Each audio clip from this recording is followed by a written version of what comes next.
کافی سارے امراض جو ہے وہ ختم ہو جاتے ہیں. لیکن لوگ ایسے بھی ہوتے ہیں جن کو پرابلمز ہوتی ہے, جیسے جو ظاہر ہے پہلے سے گردوں کے مریض ہوتے ہیں, جس طرح گردے کی پتھریوں کے حوالے سے ہم بات کریں, یا پھر بعض مریض ایسے ہوتے ہیں جو بڑے کرٹیکل سچویشن میں ہوتے ہیں, جیسے کہ گردے فیل ہو جانا اور پھر وہ لائسس پہ آ جاتے ہیں, تو اس صورت میں کیا وہ روزہ رکھ سکتے ہیں؟ نہیں, ڈائلیسس کے جو مریض ہیں وہ جو روزے ہیں وہ نہیں رکھ سکتے. اس کی وجہ یہ ہے کہ ان کو ہائیڈریٹ رکھنے کی ضرورت ہوتی ہے, اپنے آپ کو ہائیڈریشن کی ضرورت ہوتی ہے.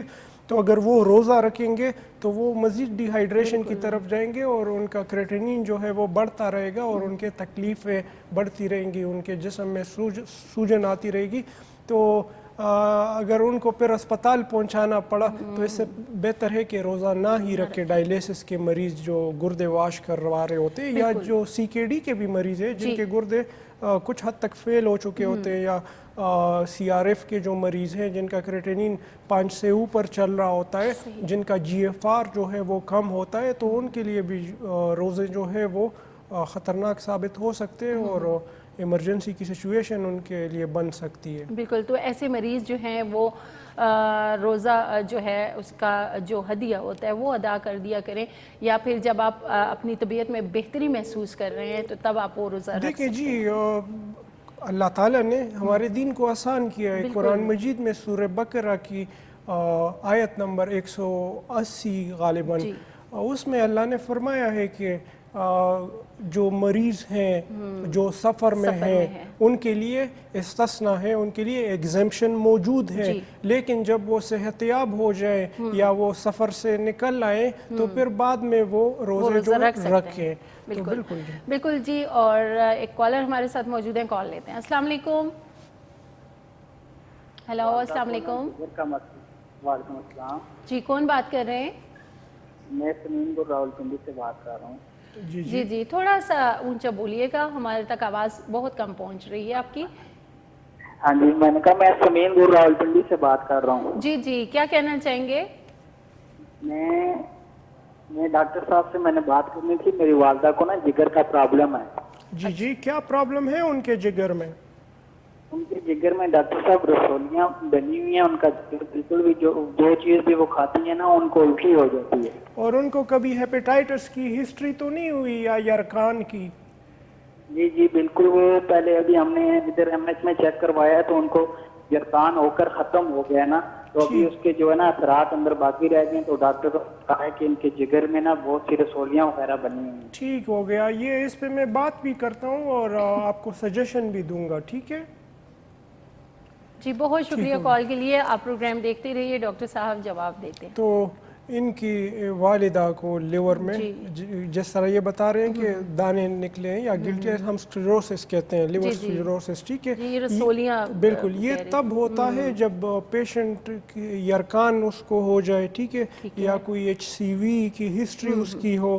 ٹھیک ہے, یا کوئی بہت زیادہ تیز ادویات جو ہے جیسے کہ 1 گرام 2 گرام اینٹی بایوٹک جو ہوتی ہیں اس کی وجہ سے بھی لیور افیکٹ ہو جاتا ہے. تو یہ بالکل قابل علاج ہے. ٹھیک ہے, ایلوپیتھک سائیڈ میں اس کا علاج نہیں ہے. ٹھیک ہے, بلکہ ایلوپیتھک کی جتنی بھی دوائیاں ہیں, ایک پیراسیٹامول بھی ایسے پیشنٹ کے لیے خطرناک ثابت ہو سکتا ہے, کیونکہ اس کا لیور جو ہے, جگر جو ہے وہ آلریڈی کمپرومائزڈ ہے. تو ہومیوپیتھک میں بڑی زبردست دوائیاں ہیں, یہ بالکل ٹھیک ہو جائیں گی, لیکن ان کو چاہیے کہ ایک ایلفٹیز کروائیں. ٹھیک ہے, فریش لیور فنکشن ٹیسٹ. ٹھیک ہے, اور جو الٹرا ساؤنڈ یا سی ٹی اسکین ہوا ہے اس کی رپورٹس مجھے واٹس ایپ پہ بھیج دیں. لیکن دوائی میں ان کو بتا دوں گا تاکہ یہ استعمال کر لیں. تب تک دوائی کا نام ہے چلیڈونیم. بالکل, چلیڈونیم جو ہے یہ فیل جگر کو بھی ریوائیو کر سکتی ہے. ٹھیک ہے, چلیڈونیم انہوں نے 3x طاقت میں استعمال کرنی ہے, نہار پیٹ 10 قطرے. تو انشاءاللہ ان کے علامات بھی ختم ہوتے جائیں گے اور ان کا لیور فنکشن بھی بہتر ہوتا جائے گا. بالکل جی, دوا کا نام ڈاکٹر صاحب نے بتا دیا ہے, آپ نے استعمال کرنی ہے. ڈاکٹر صاحب یہ کتنے ٹائم لینی ہے؟ یہ تو 2-3 ٹائم ان کو لینی چاہیے. ٹھیک ہے, آپ نے دن میں 2-3 دفعہ یہ ضرور استعمال کرنی ہے. اور جو ٹیسٹ ڈاکٹر صاحب نے بتائے ہیں وہ آپ نے لازمی کروا کے واٹس ایپ نمبر پہ سینڈ کر دینے ہیں. اس کے بعد مزید جو ٹریٹمنٹ ہے, جو میڈیسنز ہیں وہ ڈاکٹر صاحب بتائیں گے آپ کو. ٹھیک ہے, یہ جو مسئلہ ہے نا, یہ بعض اوقات